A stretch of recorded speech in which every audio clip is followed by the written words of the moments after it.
All right, so that can move us on to our final game of the week, and that will be the Indianapolis Colts going to Pittsburgh to face Aaron Rodgers and his Steelers coming off a deflating loss on Sunday Night Football against Rodgers' former team.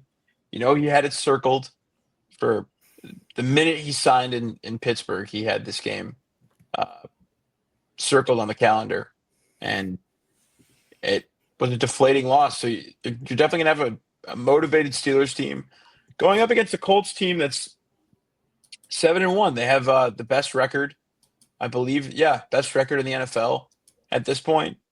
And at this point, there's all you can do is respect them. You can't. A lot of people had them picked as a team that is more of a flash in the pan at the start of the season, but they have just been absolutely able to dominate on offense. And once their offense gets ahead, it makes it very simple for the defense and what they have to do. I think Shane Steichen is a candidate for Coach of the Year, obviously, but more importantly, do we see the streak of quarterback MVPs getting broken with what Jonathan Taylor's been doing? Because I mean, this guy has been.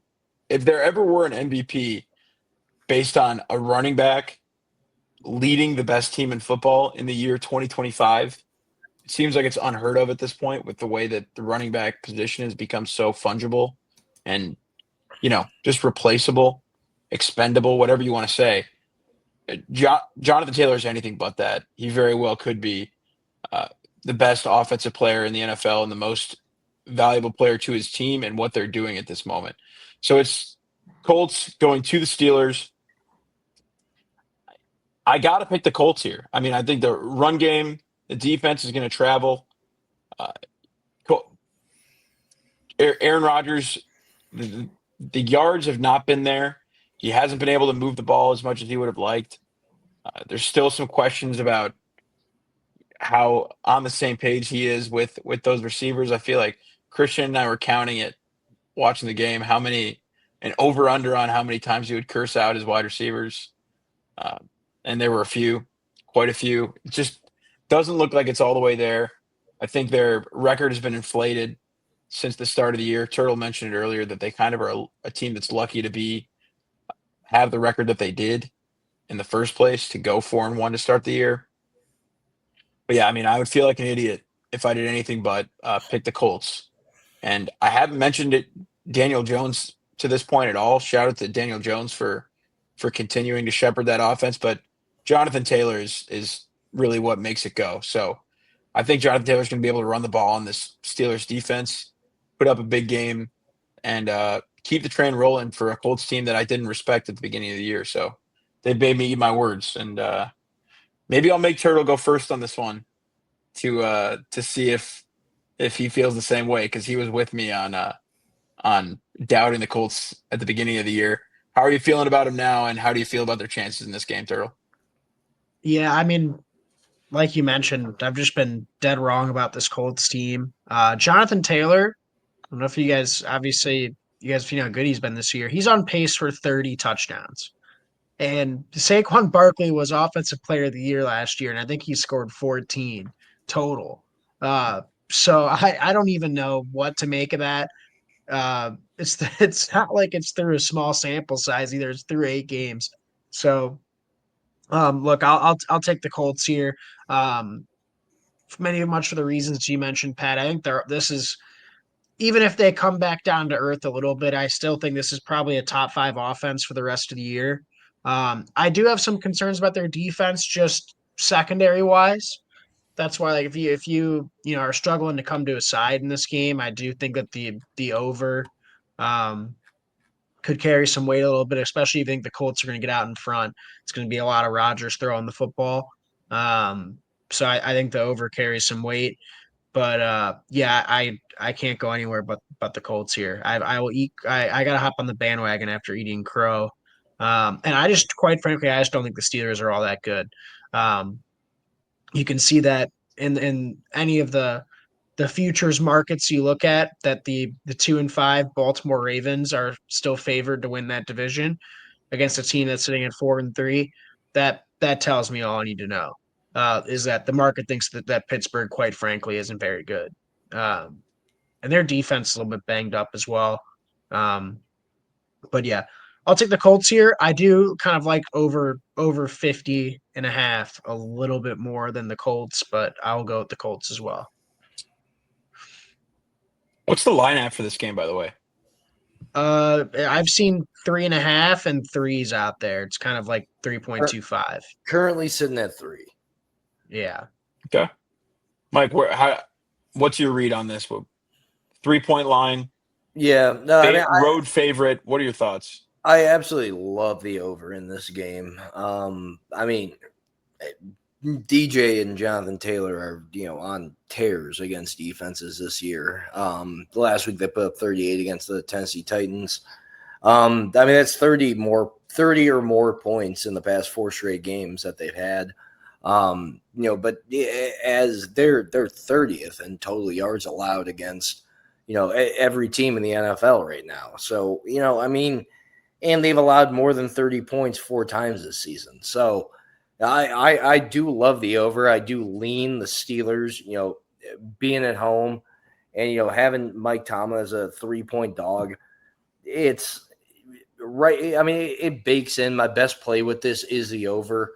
But I mean, I think. I mean, Pittsburgh's 12. They've scored 23 or more points in each of the last 4 games. Indy secondary has been bad against defending deep passes. I think Aaron Rodgers still has the arm. We'll be able to find guys like DK Metcalf and Calvin Austin. So, but I do lean the Steelers at +3. I love the over. But I think they'll be able to keep pace and score enough with this Colts offense that the over is my best play in it. Christian, what are your thoughts on this one? Yeah, I think the Colts are obviously the better football team. I think they continue to roll.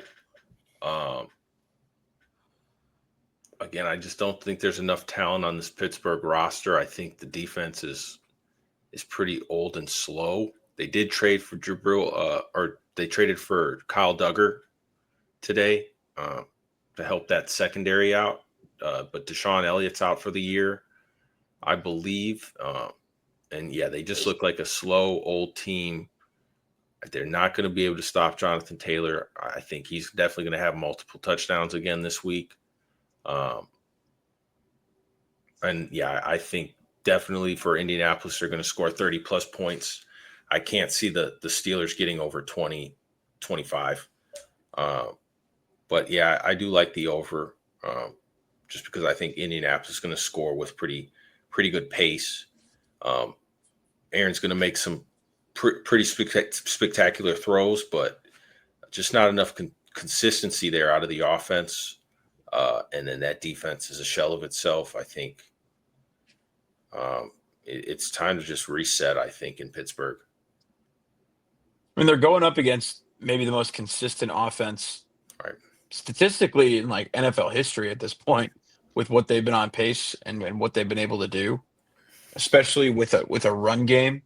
It just doesn't get more consistent than that. That as long as Jonathan Taylor is healthy, as long as that offensive line is healthy, they're going to be able to run the ball as good as anybody in the league.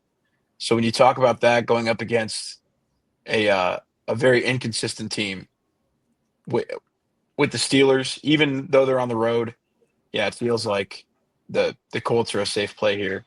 And I don't know. I mean, I get that they're both divisional leaders and the game's on the road, but a 3-point line, I can't believe I'm saying this about the Colts. If you had told me I was saying this at the beginning of the season, but a 3-point line kind of feels light.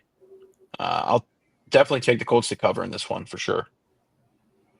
Yeah, it's an interesting line. Like it almost makes me pause and think, what am I missing here with the Steelers? But I've watched a lot of Steelers this year so far. Don't ask me why. They just happen to be on my TV a lot. And I even when they were 4-1, I wasn't impressed. I've been waiting for weeks to fade this team. And I just think that stretch is here for them.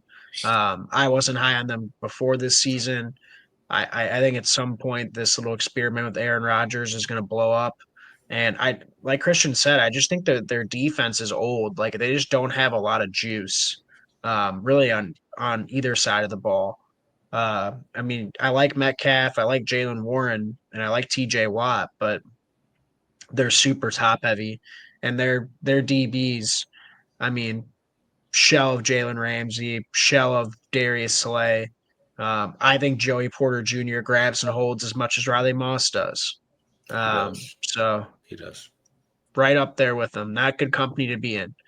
So yeah, I mean, feels a little square to pick the Colts, but hey, let's ride the. We gotta keep riding that train while it's hot. I think there might be a time to fade Indy. I just don't think it's against the Steelers this week.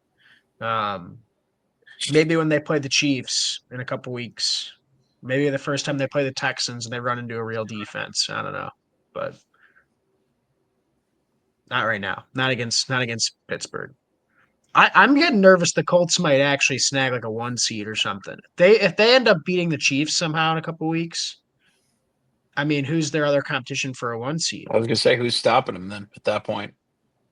Because I don't know if Buffalo is that team. Jonathan Taylor's got to be. He's already wrapped up Offensive Player of the Year for me, but Through 8 weeks, yeah. you gotta look at MVP odds at this point for John. I mean, If I know he if had similar MVP actually odds to like Caleb Williams as of a week ago. So If I mean, he I don't actually see a lot of scored- losses on the. I don't see a lot of tough games on the schedule. Besides, you got Houston twice and Kansas City. So if and he actually Seattle, I mean, scores 30 touchdowns, if he actually scores 30 touchdowns in a season, I don't know how you don't give him the MVP. Yeah. I mean, the dude's back like he's playing at Wisconsin or something. 30 it did touchdowns in look an like. NFL season. I mean, Colts versus Chargers Colts versus Titans this past week did look like Wisconsin circa 2011 against Northwestern. I hate to say, or Nebraska, two of my favorites, but that is what it reminded me of. It looked like an outmatched college game. But hey, it's a great spot to be in if you're a Colts fan. It's got to be a lot of fun. So hey, for my sake, for my pick, I hope the fun keeps rolling this week, and nothing would be more fun than seeing your team win and having Aaron Rodgers melting down on the other side. Because if they're losing, Yeah, you can please. guarantee that's going to be happening. So A 3-game Pittsburgh Steelers losing streak. I can't wait to hear the chatter after that. cinema.